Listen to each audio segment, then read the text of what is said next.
What's up guys, Bottai Pigs for Life here, and today we're back with another Jurassic World Evolution 2 video, where as you can see, we're working on Mantah Corp Island 3.0. So right off the bat, as you can see, I have set up the biospheres beforehand. I do apologize that this video has taken so long to record. This was just a massive building project, and also I have been busy with other stuff in life. So yeah, so as you can see, we've got 4 biospheres, or well, technically it's 3, because we've got 3 aviaries and 1 lagoon, but as you can see, they are all in the arrangement that we saw in Camp Cretaceous. So as you can see right now, what I'm doing is I'm surrounding the entire area with concrete fence, because my idea for this park build is that this is meant to be sort of like a compound. So in a way, a little bit like the Biosyn research compound, but styled off of Mantah Corp and based off of the image that we saw in Camp Cretaceous. So thinking about it, we actually do have 4 biodomes. I decided to include a smaller one right in the center of the compound, and I will explain what's going to go in each of the biospheres in just a second. But before we do, I just want to explain a brief history of Mantah Corp. So while it's unknown when exactly Mantah Corp was founded and who founded it, we do know that it started off as a high-tech company. So basically what Mantah Corp specialized in was new, highly advanced technologies, similar to Boston Dynamics a little bit, but they created new technologies specifically for many military organizations throughout the world. So their big rise to fame occurred in 2003 when Biosyn made a partnership with Mantah Corp, in which Mantah Corp would patent new technologies for Biosyn to use within their facility in the Dolomites Mountains, and Biosyn in turn would provide as much DNA and living assets as Mantah Corp desired. So, much like Biosyn, InGen, and Masrani Global, Mantah Corp also wanted to get their hands into the de-extinction industry. So, they eventually hoped to clone their own species to house in their own facility, and this partnership with Biosyn certainly helped both Biosyn and Mantah Corp to achieving their goals. So by 2008, Mantah Corp had patented an invisible fence system, an underground hyperloop system, and a hydropower system throughout Biosyn Sanctuary, and in 2009, Biosyn was able to rehome its first assets into Biosyn Sanctuary thanks to the help of Mantah Corp. So anyways, back to Mantah Corp. So when Mantah Corp hired Daniel Kahn as its new CEO in 2010, away from the eyes of Masrani Global, Biosyn and Mantah Corp slowly lost contact with each other, and from 2011 to 2015, both Biosyn and Mantah Corp had transported several dinosaurs from Isla Sorna to their corresponding headquarters, including the Spinosaurus in 2015, which had all but decimated the ecosystem on Isla Sorna. So anyway, so back to the CEO. So Daniel Kahn was originally business partners with Simon Masrani, the creator of Jurassic World, which is why he had such an influence, especially with the penthouse suite on Isla Nublar. And so Kahn eventually wanted to become, like, on the top. So because of that, he applied for CEO of Mantah Corp behind Masrani's back. And eventually, he lost contact with Masrani, and as the new CEO, he shifted his attention from modern technology to elite entertainment, though he did stick to the company's roots by patenting the Brads and Brad X's thanks to the help of his chief engineer Cash. But like I said, he did lean more towards the elite entertainment, i.e. dinosaur fights. So in order to obtain the information that he needed and to keep the dinosaurs well taken care of, he hired paleoneurologist Dr. May Turner and disguised the operation by claiming that it was to study how the dinosaurs behaved in controlled environments thanks to the newly invented biospheres, which is what we are working on. So now we're just going to take a break so that way I can explain what's going to go into each biosphere. So right now, as you can see, I'm working on the desert environment. So this big desert environment is going to be home to Pierce the Kentrosaurus, as well as some other Kentrosaurus, as you can see right now, as well as Dicraeosaurus, Ceratosaurus, and Australopithecus. The smaller biosphere in the middle is going to be where we keep the Dilophosaurus, as well as some Kayenta-Venator and Scelidosaurus. There's also going to be, of course, the redwood environment for Big Edie, Little Edie, Bumpy, tiger stripe raptors, as well as some other Ankylosaurus, some Pachycephalosaurus, and some Triceratops. The swamp environment is going to be where we house the Spinosaurus, the Ouranosaurus. We're going to house Firecracker, the Paralotitan. So in Camp Cretaceous, Firecracker is a baby Brachiosaurus. We're going to pretend that he is instead a baby Paralotitan, as well as some Carcharodontosaurus and Barbarodactylus. So now, back to the history of Mantah Corp. So, after Daniel Kahn was arrested by the Costa Rican government at the end of Season 5 of Camp Cretaceous, May Turner became the new CEO of Mantah Corp. She immediately began work fixing the infrastructure to house the dinosaurs. She constructed several new biospheres for new ecosystems, which is the central biosphere with the Dilophosaurus, Kayenta-Venators, and Scelidosaurus. And she also melted down the Arctic biodome since it wasn't being used by any species, and that became the lagoon for the Nothosaurus, which is what you were able to see. So then, by late 2016, May Turner had used up almost all of the remaining funds that Kenji had provided them, and because of that, they were starting to run out of money fast. So in order to combat this, what they did was they decided to send several dinosaurs back to Isla Nublar, including Toro the Carnotaurus, Limbo the Baryonyx. Basically, I know technically Limbo died in Camp Cretaceous, but for the sake of this, we're going to pretend that basically they were able to nurse Limbo back to health. Limbo never died. They were just able to nurse her back to health and eventually returned her to Isla Nublar, as well as the Dimorphodon and several Pteranodons from Mantah Corp Island. So, in the end, it was agreed upon by Turner and the Nublar 6 to turn Mantah Corp Island into a tourist attraction. So what Mantah Corp ultimately did is they decided to sell the parts of the Brads and the Brad X's to other robotics companies, and they used those funds to help develop the previous Mantah Corp compound into more of a guest facility, so an area more suitable for guests, which is what you can see I am doing now by adding all sorts of amenities and hotels and other guest facilities.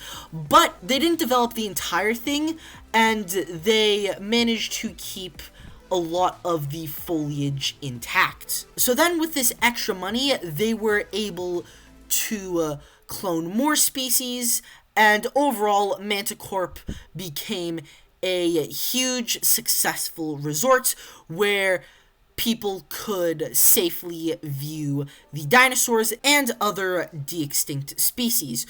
So my strategy for building the Mantah Corp compound was to get in all the dinosaurs and other prehistoric animals first, so that way I would know exactly where guests would be walking, and then from there I would be able to place amenities, shelters, and restrooms where they were needed. Then in between, where I was able to, I added in quite a lot of path art and some plazas, along with a load of decorations such as fountains.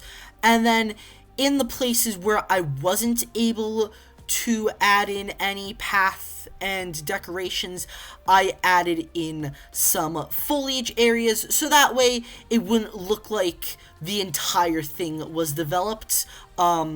Like, of course, Mantah Corp did do a lot of developing in their compound, but they were able to also leave a lot of the rainforest that was once there. And then once I placed all the amenities, I was able to customize them. Which, side note, imagine this. You walk into a mall, you're getting hungry, you go to the food court, you step into the food court, and you're just met with the smell of different cultures. You've got sushi, you've got Korean food, you've got Indian food, you've got like all sorts of different cuisines from all over the world. So that's definitely the idea I wanted to capture with the amenities. So like I added in like Korean barbecue and seafood and sushi and all sorts of other stuff from like all over the world, so I really enjoyed that.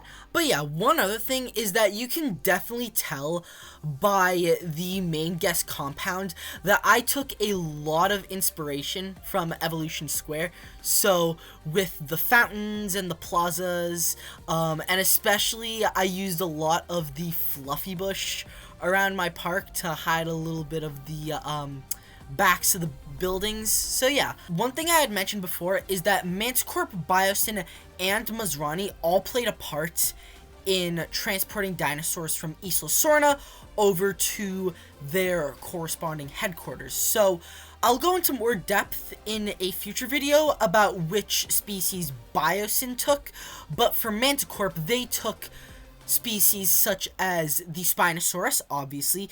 They took the tiger stripe raptors, the Ankylosaurus that were cloned in the amalgam testings. They took a small bachelor group of Triceratops. They took a load of Pachycephalosaurus. They also took several Dilophosaurus as well as a Ceratosaurus. And they also took Big Edie and Little Edie from Isla Sorna, as well as another Tyrannosaurus Rex. More on that a little bit later. So then one other thing that happened is during the eruption of Mount Sibo in 2018, Mantah Corp decided to rescue as many Ouranosaurus as they could.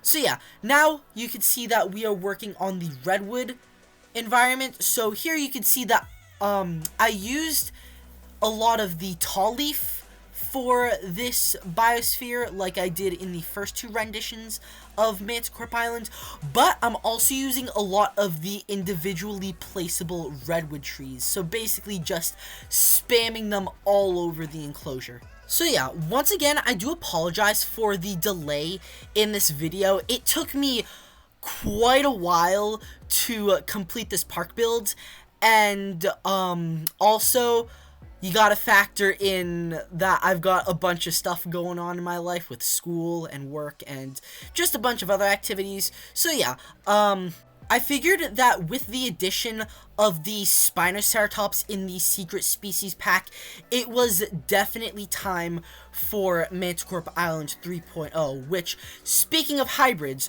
one thing I do want to mention is the secret hybrid facility that Mantah Corp had on the other side of the island. So on the other side of the island, Daniel Kahn had an off-site research station that was isolated from the main operation, and this site was currently housing a male Tyrannosaurus Rex, which is the grown-up juvenile T-Rex we saw in the Lost Worlds, as well as several hybrids. So in 2015, Daniel Kahn had sent Sammy to steal information from Jurassic World. She stole the Indominus Rex blueprints, as well as some Spinoceratops DNA, so that way Mantah Corp could not only create the Spinoceratops, but they could also create their own Indominus Rex. You'll see in a little while when we create the hybrid facility that I decided to use one of the Lux skins, as well as a different, like, green colored skin, which I really enjoyed. So Mantah Corp had also created some other hybrids, such as the Stegoceratops, the Spinoraptor, the Ankylodocus.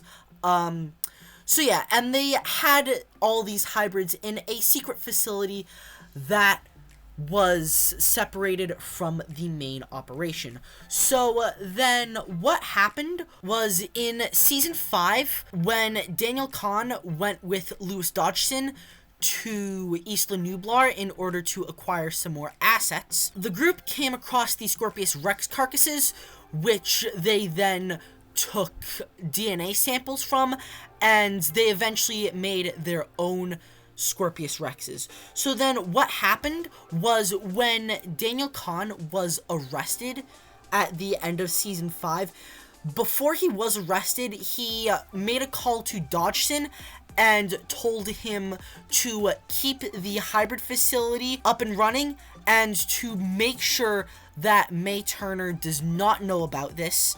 And so yeah, that's what Dodgson did. For 2 years, he made more hybrids. That's when he made the Spinoraptors, the Ankylodocus, and the Stegoceratops. But eventually, May Turner found out, and the authorities were called, and Dodgson was put on trial for violating the Gene Guard Act. And he quickly became ousted from Biosyn, and I'll mention this in a future video, but what happens is, once Dodgson is arrested, Ramsey Cole becomes the new CEO of Biosyn. So yeah, that's pretty much all I have to say. So, yeah, the remainder of this video is going to be a time-lapse because I got a lot of footage from creating Mantah Corp Island. So, yeah, I do apologize for the length of the video. So, pretty soon, we will be doing the full tour of Mantah Corp Island, but I might upload a Planet Zoo video or a Future of Hammond's Dream Season 3 video in between this video and the Mantah Corp tour, because honestly, park tours aren't really my favorite videos to record, so I like to mix it up a little bit. But yeah, so what I might do is later in the video, I might pop in once again and discuss the hybrid facility in a little bit more depth. So yeah, I will see you towards the end of the video.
Alright guys, so this is where we are working on the hybrid facility. So I had already chosen a lot of buildings that I think would best suit a hybrid facility, and as you can see, we've got to have a perimeter fence in case, God forbid, these hybrids ever escape. I mean, a lot of the hybrids probably wouldn't cause much harm, but like the Indominus Rex and the Scorpius Rex and Indoraptor especially are a huge danger to the public. So because of that, we need to make sure that they are always being kept an eye on. So as you can see right here, I am working on the Indominus Rex paddock. So the Indominus Rex is going to have that like little maze that I have done in both renditions of Mantah Corp Island. So then basically my idea for the Indoraptor and the Scorpius Rex is, so one thing I've realized is both the Scorpius Rex and the Indoraptor have the ability to climb, and they can climb pretty well, might I add. So one thing I did is I took, again, more inspiration from Evolution Square, and I decided to put the Indoraptor and the Scorpius Rex in the Malta aviaries to make it look like they are in sort of like a fully enclosed area that has a roof. And then for enrichment, I added in some aviary perches as well as some other stuff that they can climb on, since they're partially arboreal. So then for the Spinoraptors and the Spinoceratops, I decided to create another biodome. This time it's going to be a swamp biodome. It's a lot smaller than the main swamp biodome. Basically, my idea is, I know that technically the Spinoceratops prefer cooler climates. Basically, I imagine the Spinoceratops as almost like a hippo, where basically they have a low heat tolerance, and because of that, they spend a lot of their time near water.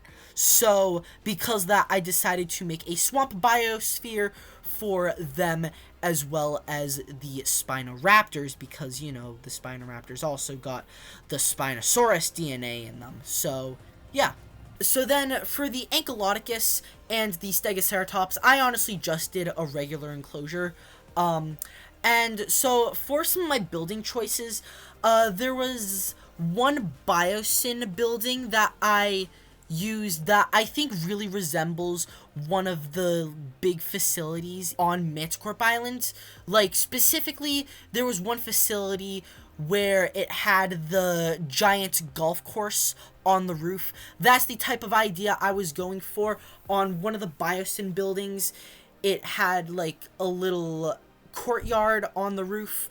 I forget exactly which building it was. I want to say it was the Fossil Center / Research Center, and I also used the Biosyn staff rooms. I used the Hyperloop to link up these viewing towers, which are keeping an eye on the Indominus Rex. Lots of cages, got a security bunker, and I also added some of the Jurassic World viewing towers, so that way there is once again an extra eye being kept on the Indominus Rex. And then right in between the two aviaries for the Indoraptor and the Scorpius Rex is where I put the medbay. So yeah, so that's pretty much all I have to say. So for the Indoraptor, I'm doing the Lux skin, and I'm doing the Indoraptor Gen 2, which I want to say is Killian Mountains and Lithobates, if I remember correctly. And this is the green Indominus Rex, which I really enjoyed. So yeah, that's honestly pretty much it for this video. So coming up is going to be the full tour, but like I said, I might upload a Planet Zoo or a Future of Hammond's Dream video in between to mix things up a little bit and to spice things up for myself. But yeah, one last thing I want to say is, for those of you who celebrate Easter like myself, I wish you all a very happy Easter. And as always, I look forward to recording some more videos for you guys. So, with that being said, that is going to wrap up today's video. Really hope you guys enjoyed today's video. If so, please make sure to leave a like and subscribe to see some more Planet Zoo and Jurassic World Evolution 2 content. And I'll see you guys next time. Peace out.